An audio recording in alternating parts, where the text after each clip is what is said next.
Hola de nuevo, vamos a seguir con... Hola de nuevo, bienvenidos a la cueva de Pícaro. Voy a ser educado, que como hago de tirón desde el último vídeo, parece que no he parado, pero bueno, supongo que vosotros pasará algún tiempo. Bueno, pues bienvenidos de nuevo y hoy vamos a dar el capítulo final a los Tudor. Bueno, de momento, que luego me gustaría seguir hablando en algún momento de los herederos. Así que nada, habíamos acabado con la ejecución en masa de todos aquellos relacionados con Catalina Howard y vamos a empezar hablando de, antes de pasar a su siguiente y última esposa, de Enrique VIII, de la guerra en la que se iba a meter, ¿vale? La llamada guerra italiana del siglo XVI. ¿Y qué es esta guerra italiana? Bueno, pues vamos a ver, el siglo XVI está lleno de guerras italianas, ¿eh? Y van a tener todas prácticamente los mismos protagonistas, España y Francia. ¿Por qué? Porque dentro de la corona de los Habsburgo, dentro de los dominios que los Habsburgo reclaman o que poseen los Habsburgo, se encuentra el milanesado, ¿vale? Y Saboya. Es de la zona, bueno, la Lombardía actual, ¿vale? El norte de Italia.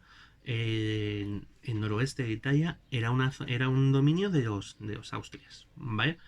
Y Francisco de Francia va a intentar ejercer su poder para hacerse con el control del milanesado y de la Saboya, ¿vale? Bueno, además hay otros dominios en litigio que son la Lorena y Borgoña, ¿vale? Que además conforman lo que para España, para el imperio era un nudo interesantísimo de poder, un camino que era el que llevaba desde los Países Bajos a Milán, ¿vale? Un corredor que además de darle dominio sobre una serie de pasos alpinos en la zona de Suiza, etcétera, le permitía mantener aislada a Francia, una especie de colchón entre Francia y Alemania. Pero bueno, había habido varias guerras, de hecho Francisco I estuvo prisionero en Madrid durante un tiempo, accedió a devolver estas zonas a España, a Carlos V, posteriormente se negó, bueno, hubo varias paces, habían ya, Enrique Francisco I había firmado ya dos veces que iba a devolver todos estos territorios a la corona española y digo que pensaban que la tercera iba vencida, entonces Carlos buscó la alianza de Enrique VIII para acabar de una puñetera vez ya con Francisco de Francia. A Enrique esto le va a parecer bien, guay, porque va a permitir aliarse de nuevo, tener un centro de poder o una alianza con España, ¿vale? Contra Francisco y va a intentar desarrollar otra vez este concepto de Enrique VIII de la guerra por Francia, ¿vale? De convertirse en rey de Inglaterra y Francia, ¿vale? ¿Cuál es el primer paso que Enrique va a dar? Escocia. Porque históricamente, creo que esto ya lo comentamos en algún momento, Francia y Escocia han sido grandes aliados, ¿vale? Entonces, lo primero que tienes que hacer si eres inglés, antes de atacar Francia, es dejar Escocia controlada, ¿vale? Así que, mientras el emperador se preparaba para cumplir con su parte de los ataques, de la guerra, Enrique se va a dirigir hacia el norte, hacia Escocia. Y lo que en principio parecía que iba a ser un tema muy fácil, porque, porque además en la batalla de Solway Moss eh, cayó el propio rey de Escocia, Jacobo V, y Enrique pensaba además absorber el trono, convertirse en rey de Inglaterra y de Escocia. Resulta que 6 días antes de la batalla de Solway Moss, 6 días antes de la muerte de Jacobo V, su mujer, María de Guisa, francesa, perteneciente a una poderosa casa francesa, los duques de Guisa, había dado a luz a una hija, María Estuardo. María era con lo cual la heredera legítima del trono de Escocia. Y Enrique no va a querer entrar en litigios para quitar el trono a una niña. Curioso, ¿vale?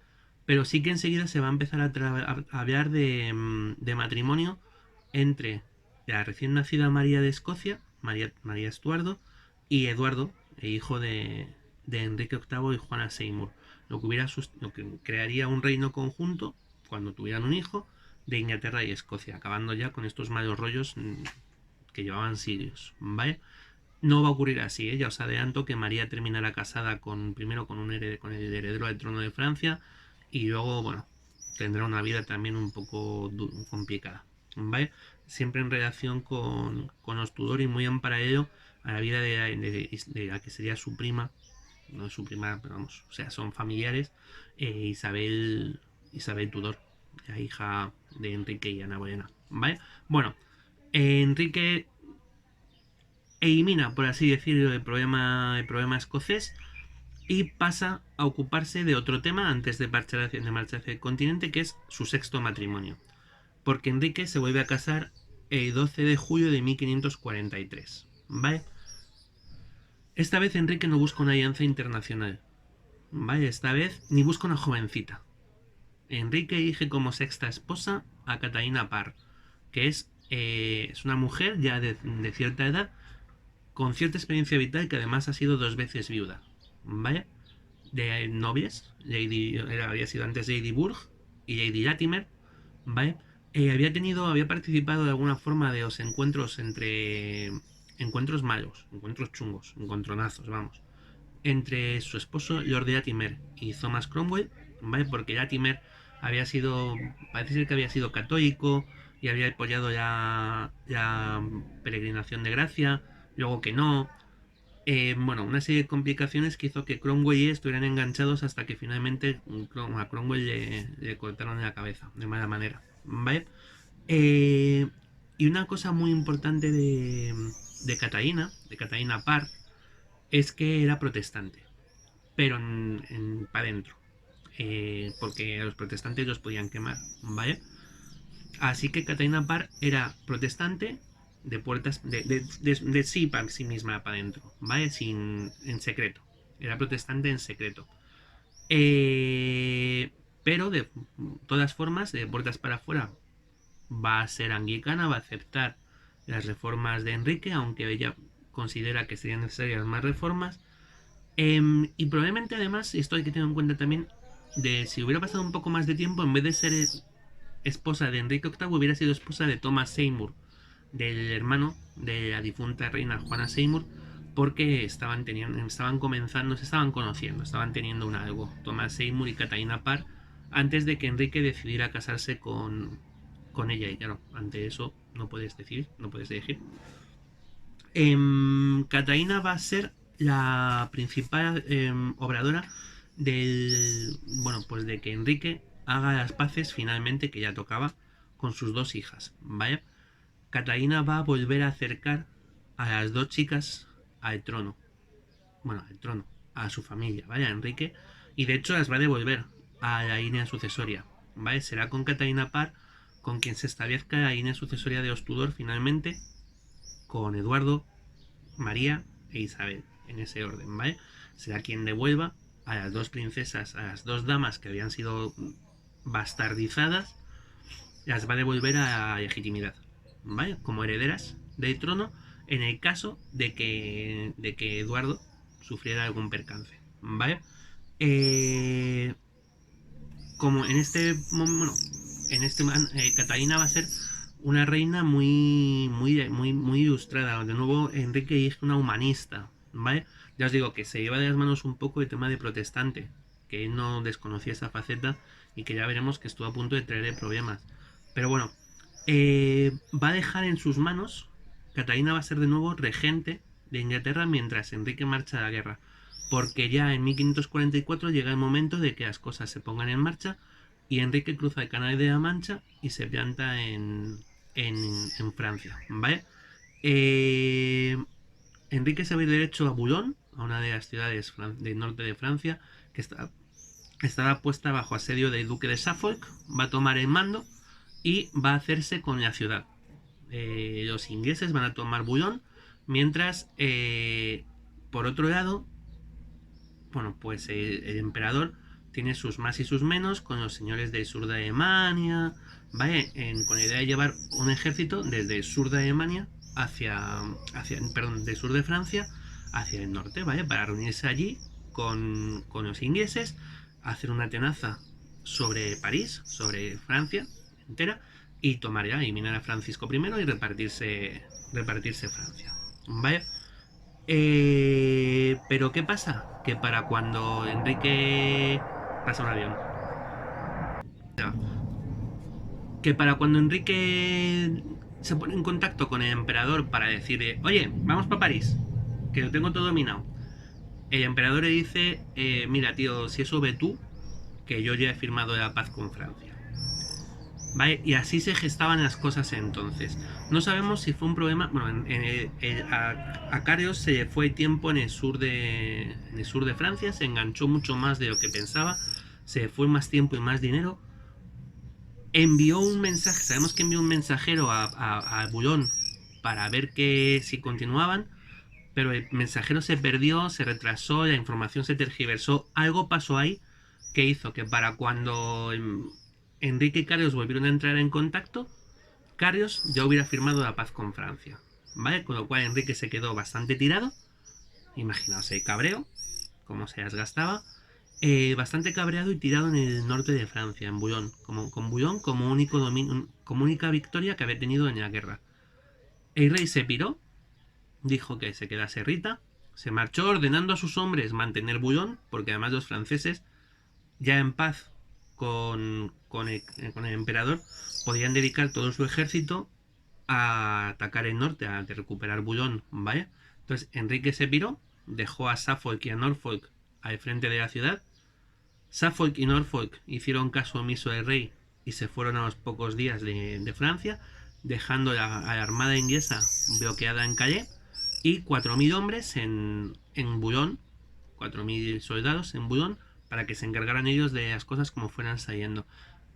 La verdad es que lo hicieron de puta madre los soldados, ¿eh? O sea, dentro de que eran 4.000 y estaban aislados, los pobres, consiguieron mantener el control sobre Boulogne durante 8 años, que se dice pronto, ahí aislados y asediados, ¿vale? Hasta que finalmente la corona francesa recuperara Boulogne, pero ya no estaría Enrique en el trono inglés cuando esto ocurriera, ¿vale? Enrique volvió a Inglaterra y volvió cabreado como una mona, con todo el mundo, con el universo, ¿vale? Pero es que además, cuando llegó se encontró con que algunos de sus consejeros, y en concreto Stefan Gardiner y uno de sus hombres de confianza, Riocesi, tenían quejas sobre la reina. Y es que al parecer, en este tiempo que la reina Catalina había estado al frente de Inglaterra, su comportamiento había sido demasiado protestante para lo que se esperaba de una buena reina inglesa. Es decir, probablemente había radicalizado dentro de un orden, ciertos procesos en la corte que no habían sido vistos de buena manera por estas dos personas. Además, tampoco ayudaba que Riocesi, el amigo de Gardiner, tenía un enfrentamiento previo con Thomas Seymour, que ya hemos visto que era bastante amigo de Catalina Parr, y que además, bueno, estos habían, que son Gardiner y Riocesi, habían torturado literalmente a una famosa protestante del momento, a Naskew, lo que hacía que Catalina Parr tampoco les viera con demasiados buenos ojos. Total, que cuando Enrique llegó a Inglaterra, para poner orden, una de las cosas que hizo fue empezar una investigación, otra sobre Catalina, ¿vale? Sobre Catalina Parr. Además coincide el momento con el que muere Charles Brandon, el duque de Suffolk, al poco de volver a Inglaterra desde Francia, muere y deja viuda a una mujer llamada Catherine, también Catalina, Catherine Willoughby. ¿Por qué os suena Willoughby? Porque os suena. Catherine Willoughby es la hija de María de Salinas, ¿vale? De la mujer que había llegado a Inglaterra acompañando a Catalina de Aragón, que había contraído matrimonio y que se había colado en Kimbolton, en el castillo de Kimbolton, para pasar con Catalina sus últimos días, ¿vale? Pues Catherine, que había terminado casándose con el duque de Suffolk, era su hija. Y parece ser que Enrique puso los ojos en una séptima esposa, que era esta Catherine Willoughby, ¿vale? Dentro de esta investigación con Catalina Parr, Catalina consiguió convencer a Enrique de que iba a ser menos protestante, de que se iba a adaptar. Enrique la perdonó, continuaron juntos, Riocesi y Gardiner continuaron malmetiendo, y el rey había ordenado detener a la reina, ¿vale? Con lo cual vemos que tendríamos otra sexta reina de futuro incierto, ¿vale? Pero el 28 de enero de 1547 Enrique VIII muere. Pues por cosas de la vida. O sea, al final, como he dicho en el vídeo anterior, La salud de Enrique VIII venía siendo un asquito, ¿vale? Sabemos que tenía gota, sabemos que tenía la pierna hecha a polvo, sabemos que tenía obesidad, sabemos que, bueno, pues que había cogido, que había desarrollado, ay, Dios mío, bueno, escorbuto durante su estancia en Francia. Sabemos que no llevaba una vida saludable y que además lo último que he leído en algún sitio es que había algún tipo de problemas con la alimentación que además degeneraba en el cerebro y que podría incluso llevar a explicar por qué Enrique VIII tenía ese carácter amigable y afable que ha caracterizado en estos últimos 6 vídeos, de los que hemos visto, de los que hemos hablado sobre él, ¿vale? El caso es que muere y probablemente la muerte de Enrique VIII salva la vida de Catalina Parr, que se convertiría en la reina que sobrevivió, ¿vale? A lo Harry Potter, ¿vale? O sea, la reina que vivió, ¿vale? Bueno, pues de hecho, Catalina Parr, a la muerte de Enrique VIII, además, se sale del gobierno, ¿eh? Dice, yo no tengo mucho más que decir en todo esto. Eh, Se va a casar con Thomas Seymour, de hecho, finalmente, que Thomas Seymour sí iba a querer tener mucho que ver con el gobierno. De hecho, vamos a ver a los Seymour, tanto durante el gobierno de Eduardo VI como de Isabel I, sobre todo, en el caso de Thomas Seymour, ¿vale? Eh, Enrique muere en el Palacio de Whitehall el 28 de enero de 1547 y va a ser enterrado con su tercera esposa, con Juana Seymour, ¿vale? Que parece ser que de todas las que tuvo, es a la que más quiso y la que le había dado su heredero. Finalmente, Eduardo, tal y como Enrique había querido, Eduardo VII, su hijo, fue coronado rey de Inglaterra, eh, con esa lista de sucesión que hemos visto, ¿vale? Eduardo, María e Isabel. Y curiosamente van a ser reyes los tres, ¿vale? Tanto Eduardo como María como Isabel. Esto sí que Enrique no se lo esperaba. Y estos reinos van a ser obra de Catalina Parr, que había sido la que había diseñado esa ley de sucesión dinástica, ¿vale? De los Tudor. Nadie contaba con que Isabel fuera a reinar nunca, ya era difícil que lo hiciera María. Nadie contaba con que Isabel fuera a ser reina, al final era la hija de Enrique y Ana Bolena, a la que el pueblo continuaba detestando y que a día de hoy probablemente sea una de las reinas más odiadas de Inglaterra, ¿vale? Pero bueno, los tres fueron reyes de Inglaterra, tanto Eduardo como María, como Catalina, como Isabel, perdón, Catalina ya no, Catalinas ya no. Vaya, hemos tenido bastantes. Y bueno, pues hasta aquí la vida de Enrique VIII. Seguiremos hablando más adelante de los Tudor, ¿vale? Que ya que hemos llamado el vídeo a esta serie de los Tudor, pues vamos a hablar de todos un poco, de los siguientes, ¿vale? Vamos a ver pues cómo pasa el siglo XVI prácticamente en Inglaterra, pero eso será más adelante. Vamos a tomarnos un descanso de Inglaterra en el siglo XVI y hablaremos de otros temas de literatura de historia por aquí, mientras acaba la cuarentena y podemos empezar a hablar otra vez de juegos y demás. Espero que os haya gustado. Cualquier duda la podéis poner por ahí abajo y tratamos de responderos.